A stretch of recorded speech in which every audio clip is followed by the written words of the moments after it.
Our life in this world is very short. Most of the time, we are not even aware of this, are we? Have you ever thought about why we are unaware of the definitive period of our lives? We live as if we are eternal, don't we? Why is that so? If we are not eternal or immortal, will the universe continue to exist? Modern science tells us the universe is expanding, doesn't it? They say it all started with something called the Big Bang, a massive explosion that gave birth to everything we see today. Stars, planets, galaxies, and even us. But here's the thing. If the universe is expanding, does that mean it will keep growing forever? Or will it eventually stop, collapse, or fade away? Some scientists talk about something called heat death, where the universe runs out of energy and becomes cold and empty. Others speak of a big crunch, where everything collapses back into itself, like a deep breath exhaled after a long inhale. Doesn't that sound like the cycles of birth and death we see in nature? The trees, the animals, even us, we all come and go, don't we? And what about the religions and philosophies? Many of them say the same thing, don't they?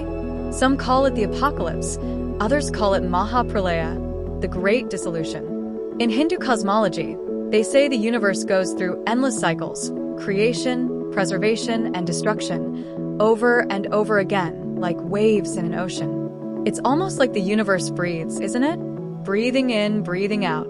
Life and death, creation and destruction, happening endlessly. Now, every living thing around us experiences birth and death, doesn't it? Is life simply taking material from this world and ceasing to exist once the material expires? Or is there something more to it? Science says our bodies are made of atoms, carbon, oxygen, hydrogen, all these elements borrowed from the earth. When we die, these elements return to the soil, the air, the water, and new life grows from them. It's a beautiful cycle, isn't it? But then, what about the part of us that thinks, feels, and wonders? What about this liveliness within us? Isn't it strange how we humans have this extraordinary consciousness? We can think about our own existence, question the universe, create art, music, and meaning. Animals and plants live, grow, and die, but they don't seem to ponder their place in the cosmos like we do. So, what makes us different? Are we just this body, or are we something more? Some traditions say there's a spark within us, an essence, a soul, a consciousness that doesn't die when the body dies. In Hindu philosophy, they call it the Atman, the eternal self that is part of the universal consciousness, the Brahman. In Buddhism, they talk about the continuity of consciousness without clinging to a fixed self. Even in modern science, some thinkers wonder if consciousness is not just a product of the brain, but something deeper, something fundamental to the fabric of reality itself. Could it be that this liveliness is what truly defines us? So, isn't liveliness the key aspect within us?